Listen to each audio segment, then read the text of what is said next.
Okay, the other thing that you have to do is you have to find a product that has these 5 key ingredients. If you find a product that has these 5 key ingredients, you got to get in and market it as hard as you possibly can. The first key ingredient is you have to find a product that everybody wants. You have to find a product that everybody needs. You have to find a product that's priced for profit. It needs to be priced to be sold, and most importantly, it needs to be replaced over and over and over again. Now, I don't know if you know this, but J. Paul Getty marketed gasoline. He looked at Ray Kroc and seen what he did with McDonald's franchises, and he was the first to do gasoline franchises. Now, how many people, if you find a product that has these 5 key things, please get in, don't think about it, just go to work. Now, you're going to see our product will fit into all 5 of those. But before I get there, I'm going to go into Marketing 101. Now, I know that some people that are watching this have marketing degrees, but trust me, I didn't.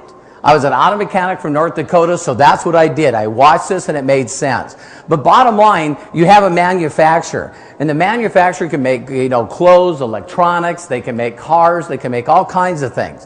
And I didn't realize, but it makes sense, that 40 cents on every dollar, or 40% spent on research and development, manufacturing, advertising, all of this stuff. Now, after that, it goes to a national distributor, a regional distributor, a local distributor, then a retailer, and finally to the customer.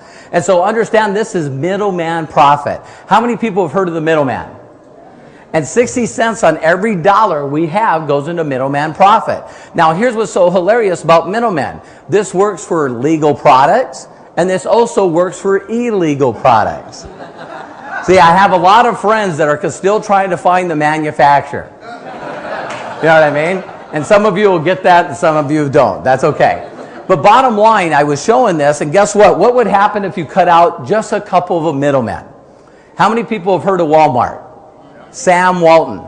Do you know this? If you look up in Forbes magazine, Sam Walton, if he wouldn't have died, Bill Gates would have never became the wealthiest person in the world. You can go on Forbes right now and look at the 20 wealthiest people, and if you look at all his children, add up all their wealth, they're worth more than Bill Gates. Is that amazing? And Sam Walton came up with a great idea. What he did is he went directly to the regional distributor and said, listen, I want to buy directly from you. And they said, no, you can't do that.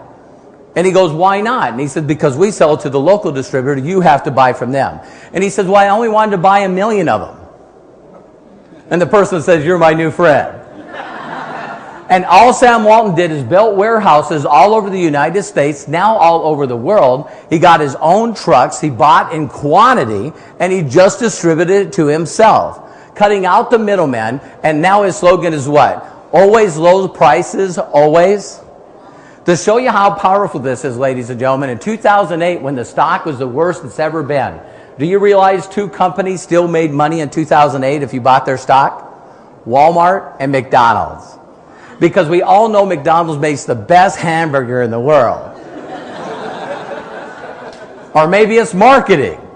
Which one would you pick? Marketing. Okay, if you cut out one more middleman, you have Costco. Now, how many people have shopped at Costco? How many people know that you need a membership card? $50 for a membership card allows you to buy at wholesale.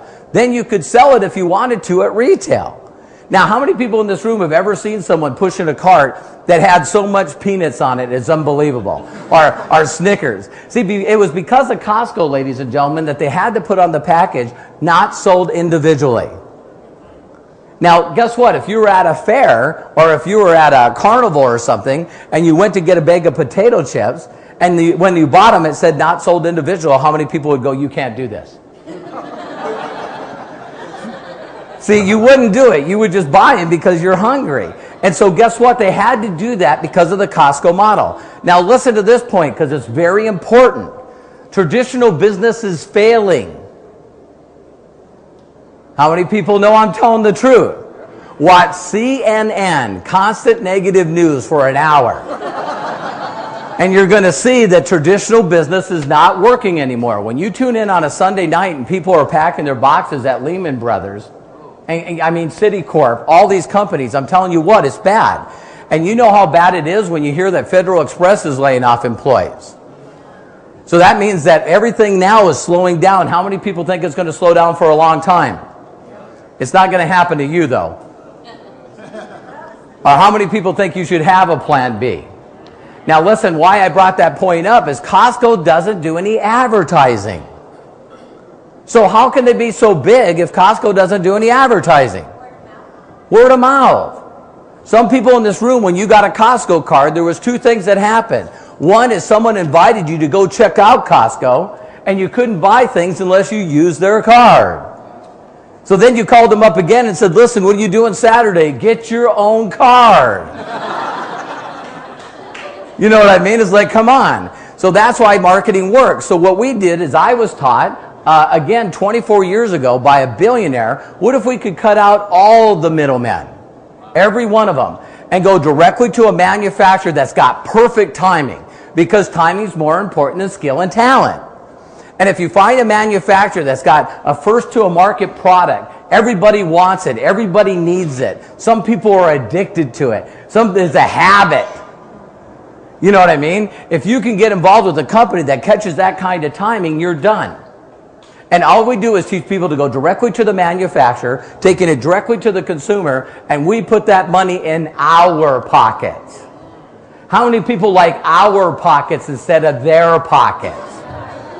And that's all I was showing how to do 24 years ago. Now, you got to find a company that's got good timing, because what if I said to you right now, the product that we're marketing is cassette tapes? How many people are going, I'm not in? But how many people in this room, and be honest and watching this tape, how many people know that there's some very skeptical, critical people? Now, we know who won the Super Bowl. We're about ready to find out who's going to win the NBA World Championship in basketball. We know who wins the Academy Awards and Grammys. But who in this room, and I'm going to see if there's any smart people that are watching this that get this. Who was the person last year that won the Critic of the Year? They don't give out that award, so do me a huge favor, stop trying to win it.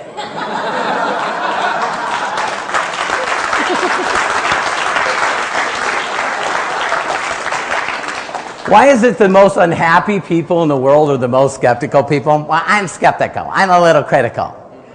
See, what we're doing here is not on trial. We're doing $70 million a month. Don't be one of those people who go, I don't think this will work. Too late! You're too late!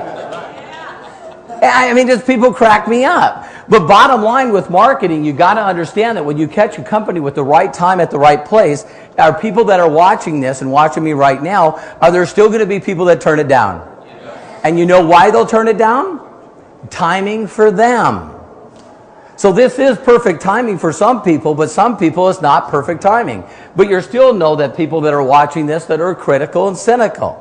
Think about this. What if you're the same age you are now, same room, same time, but we could move this all 6 years ago? And I stood up here and I said, the company that I'm marketing is a company called Apple. And I know some of you are using their computers, but they were coming out with a new thing called an iPod. And people are going to get off CDs, and they're going to start putting on this little hard drive and carrying it with you. Do you know there's people in this room that go, it ain't going to work? You know who you are. You know who you are, because you're the same people that tell all your family and friends you'll never get a cell phone. Oh, I'm never going to get a cell phone. And then you see them, they got one. You go, what's that? Oh, it's for emergency purposes. Don't they? And the emergency starts from the second they leave their home to the second they get home. My father-in-law is one of these people, and I love him. He told me the day you get so lazy that you can't get off your butt to change the TV channels is going to be a sad day. How many people here, if you lose your remote, you're in trouble? Like, you know, you're trying to look for the deal. And so it's amazing. Trends happen with or without you. A couple extra quick points is how many people know that when trends happen, you can't stop them? I'm going to introduce you to a company called GanoExcel. And GanoExcel is the next billion-dollar company. It's already done billions in sales. Billions in sales.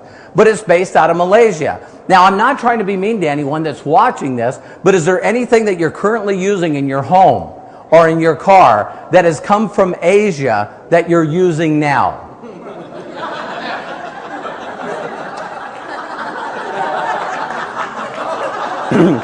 Yeah, and there's still going to be some people. Yeah, isn't that good?